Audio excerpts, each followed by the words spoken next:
right from the 1960s, when Nigeria got its independence, the first coup, corruption was mentioned.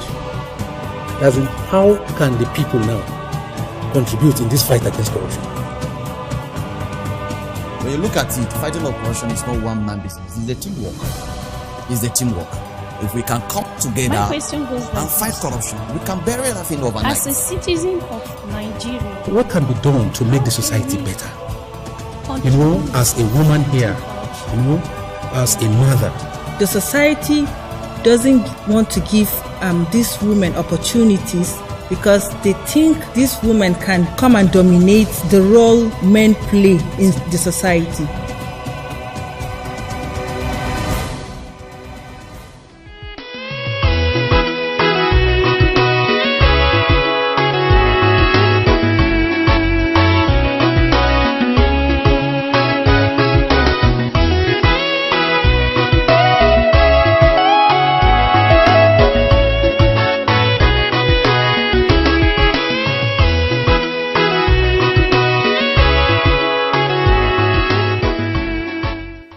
Hello and welcome to this week's episode of the program, The Advocate.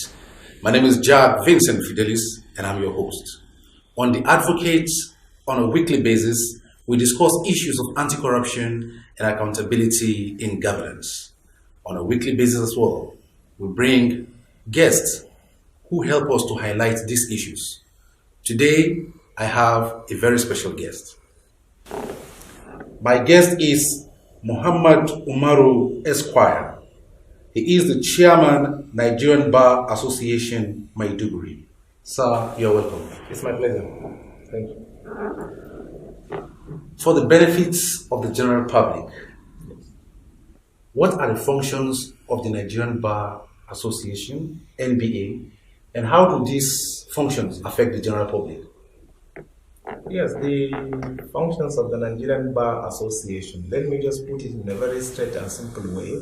If you look at the aims and objectives of the NBA, the Nigerian Bar Association in Nigeria, they are 1 to 14. Among the 1 to 14, if you look at it, the first one is maintenance and defense of the integrity of the bar and the judiciary.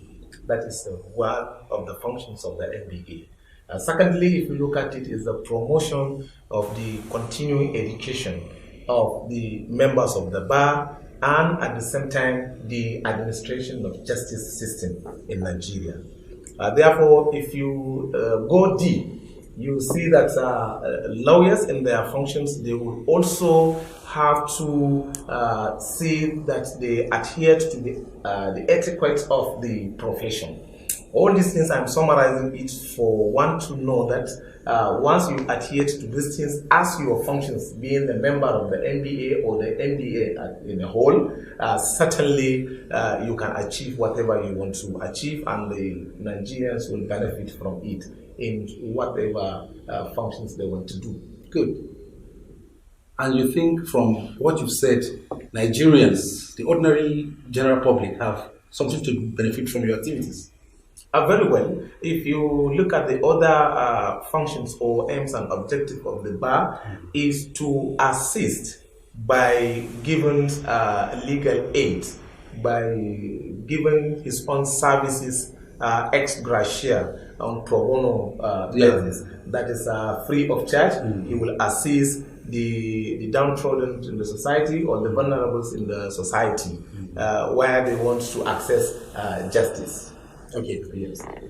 Corruption and lack of accountability in governance is quite endemic in Nigeria. It has given Nigeria a bad name over the years. So, what is the contribution of the Nigerian Bar Association to the fight against corruption and lack of accountability in governance? Yep, the Nigerian Bar Association has a tremendous contribution. If you look at one of the functions I just said, the adherence to the etiquettes of the profession. When you go extra astray, certainly you're not going to adhere to the etiquette of the profession. Then being a lawyer, you must have to advise the clients in accordance with the law. Where they are wrong, you should tell them that they are wrong. Just let me give you an example. We just had a town hall meeting with a theme towards tackling corruption in Borno State, prospects and challenges. And in that town hall meeting, we brainstormed, deliberate on issues of corruption, like bail is free, and bail is free either in court or police stations, and then all other facets of life. Certainly, people should be corrupt free. And in that, we come up with a communique where we all agreed that in those agreements, one of it is that the Chief Judge of Borno State, he even said that whosoever found or attempts to collect bribe and he was reported, certainly he will be visited with dismissal. You know, these are the things that the members of the bar should do in trying to show that people also become or live in a corrupt-free society, particularly Nigeria. Whenever you have a client, ask your client. We are just like a doctor. He don't need to hide anything. He must tell you the truth. He has a petition before the EFCC and he was reported and he engaged you as a lawyer. You just go through it and also cross-examine him. From your little cross-examinations in your brief, you realize where he falls. The NBA, you have elections. You were elected to your office as chairman of NBA. Very well. Can it be referred? What is political about your group? I don't want to say is it a political organization, but because you have elections, there is the element of politics in the NBA. That's just what I want you to clarify. Politics or politicking, wherever you think that you want to make selection, certainly there must be politicking. Okay. Then in the politicking, then you must have to do it or play it based on the rules and regulations you set. Therefore, we do our own politics within the rules and regulations of the Nigerian Bar Association. Are your activities affected by the executive? Your activities as members of the Nigerian Bar Association, are they in any way influenced or affected by the government of the day? No, as an independent body and then the voice of the voiceless, as a pressure group, certainly no government will affect our activity. Whenever we see that something is going wrong, we must have to tell the government or tell the people. And then as we are ministers in the Temple of Justice, when we know that the procedure is this and the government is doing it other way around, then we must have to tell the government to respect the rule of law. That is one of the duty or functions of the NBA. All right. When people are taken to courts, especially for corrupt cases, lawyers have a big role to play. So I just want you to tell Nigerians about the aftermath of corrupt persons or corrupt institutions, that are brought to courts. What happens to these people? We have seen several. From your experience? Yes, we have seen several examples in Nigeria. Somebody will be privileged to be appointed into an office or elected into an office. At the time when he was sworn in, number of his vehicles, number of his houses, and some other times you may even know number of his shoes and clothes.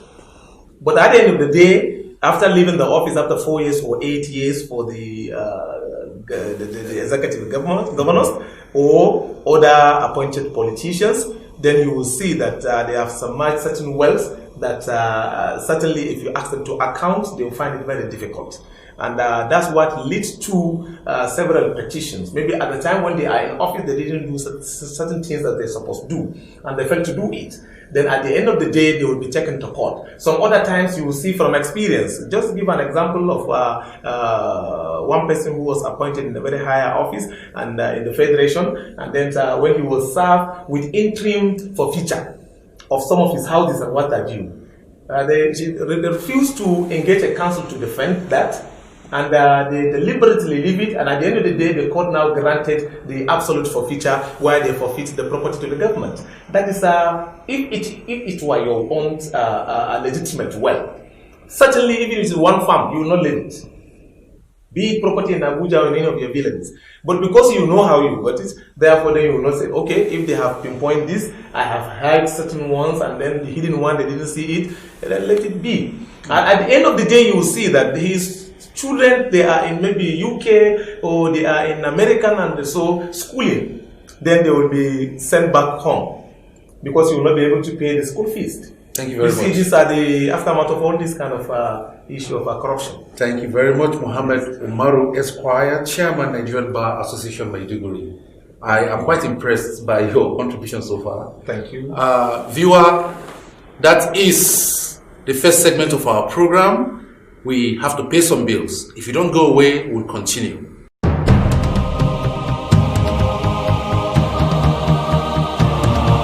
Right from the 1960s, when Nigeria got its independence, the first coup, corruption was mentioned. As in, how can the people now contribute in this fight against corruption? When you look at it, fighting of corruption is not one man business. It's the teamwork. It's the teamwork. If we can come together and fight corruption, we can bury everything overnight. As a citizen of Nigeria, What can be done to make the society better?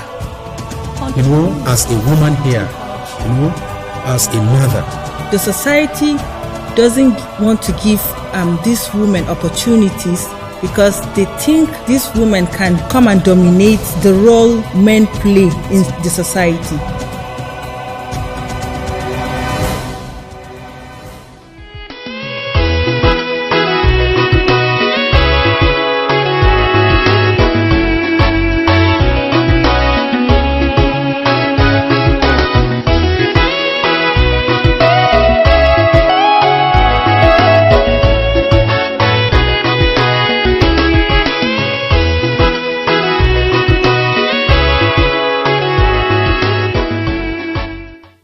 Welcome back.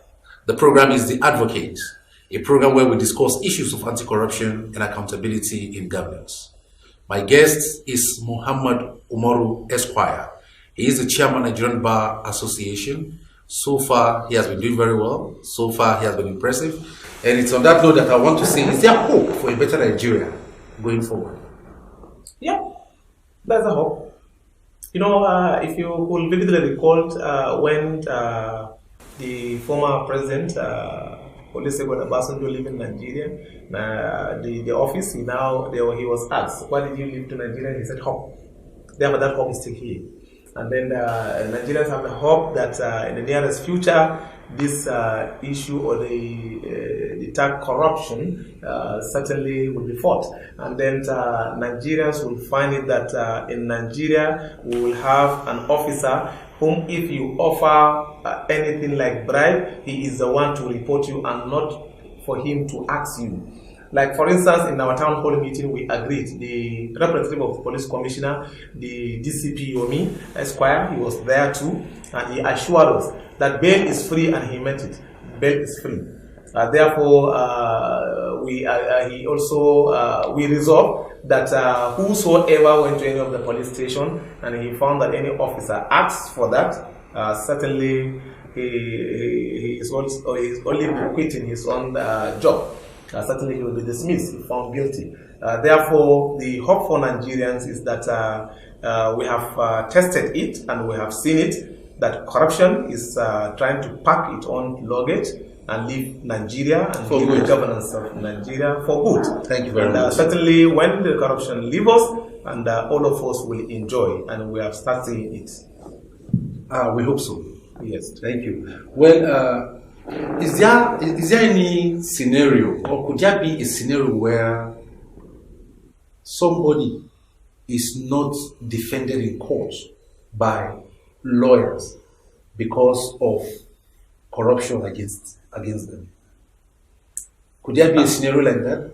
Or you are there to defend anybody who comes looking for your services? No. In legal practice, whatever you are doing, you should know one principle, that if you want to fight from the just side. Even if you fail, you succeed in mitigation. Therefore, if a client comes and then it happens that he's from the wrong side, you look for the mitigation for him. If, for instance, like a corruption issue, you ask him to refund whatever he had that he has looted earlier, he should refund it. After refunding it, he has to face a trial. In our own conduct of lawyers, the professional conduct, it's wrong for a lawyer to refuse to defend somebody who has any criminal charge. But in a civil matter, where from your little cross-examinations or briefing by the client, you realize that that thing doesn't belong to him, you can outrightly tell him that I will not defend you. And then he has the right to seek the services of someone else. Of course, yes. Okay. But at the end of the day, he will come back and tell you that, yes, you have told me the right thing, and then I have seen it. Because he will be convicted at the end of the day. After he has been convicted, you have lost the case, then certainly he will now say, so lawyer is a good lawyer. Because the clients also defined us. They will sit down and say, if you have bad case, go to lawyer A. If you have good case, go to lawyer Z. Therefore, that is what is going on ground. So, what can the governments and citizens of Nigeria do so that we can have the Nigeria of our collective dreams? What Nigerians should do, and all of us should do, is that, one, we should shun corruption, we should hate corruption. That is one. Two, it should be responsibility of all. It's a collective something that we have to come together and fight it.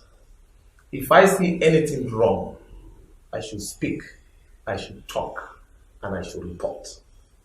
Therefore, if you are working under somebody and the head of the office is doing something wrong and you are the secretary, you have to talk, you have to act.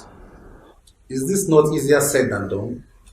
Given the politics of the offices, do you outrightly report your boss? Certainly you will do. There are suggestion boxes in each and every organization. I believe up to today they are existing. And then you don't need to have your name. Of course, yes. You just write whatever you have seen wrong and drop it there. And it works. Some other times we use the social medias. If you have concrete reasons and evidences and what have you, certainly you are out of whatever you call it a hate speech. You are out of there for defamation, label and what have you, slander, you are out. Then you can go ahead on the social media and say it out.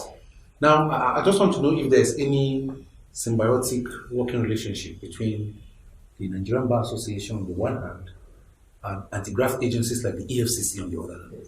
Very well. Okay, what are these cooperation you have? Yes, the cooperation, one, let me put it this way first. We all have respective faiths and respective religions that we are in. And therefore, if somebody is doing it, you have to be guided by your religious ethics first. Secondly, then the profession itself. If I have a case of any case in the EFCC, what lawyers usually do, you go there, you are not there to stop the ICPC or the EFCC from doing their work, but you will ask, you demand for the petitions, you go through the petitions. If certainly they have a case there, there is nothing wrong for you advising your client to do the right thing. You are not there to fight them, but you are there to do your functions as lawyer, to represent somebody. The Constitution did not say you should be defended by somebody. You should be represented by a lawyer, represented by a legal practitioner. You are there to represent him. In representing him, then now, from there one will know your color. Thank you. Yes. Thank you very much. And then you see, we have the executive, yes, we have the legislature, yes, and the judiciary. Yes. These are forms of government that are supposed to be independent of each other and probably serve as checks and balance for one another. But I don't know if I'm right about that. You know, I'm not a professional here. Yes, you are right. One thing that made one thing that makes these arms of government, particularly legislature and judiciary, not functioning the way we expect is the financial autonomy. Okay. When you have financial autonomy, we will get to that. Because I'm interested in the fact that in some quarters, there are speculations that the executive overshadows the other arms. The other arms dance to the whims and caprices of the executive. And that in itself, and in the eyes of the people, is a corrupt practice. Do you subscribe to this, or what do you have to say about it? Very well. Corruption doesn't mean collection of money, taking money, or looting money. Yeah. Corruption means going against the rules and regulations and functions of your office, that the way and manner you should do it. If you refuse to do it because somebody is above you or somebody is in the executive overpowering you, certainly call yourself a corrupt officer in charge or heading that organization. Thank you very much. I actually wish we could go on and on so that we explain more of this, but we are short of time. I appreciate you being here, and I hope subsequently, if we invite you, we'll have you back. Thank you. Thank you very much. Well, that is the much we can take on the program for this week, The Advocate. If you've had a wonderful time being with us, why not do it again? Same time, same station, next week. Until then, so long.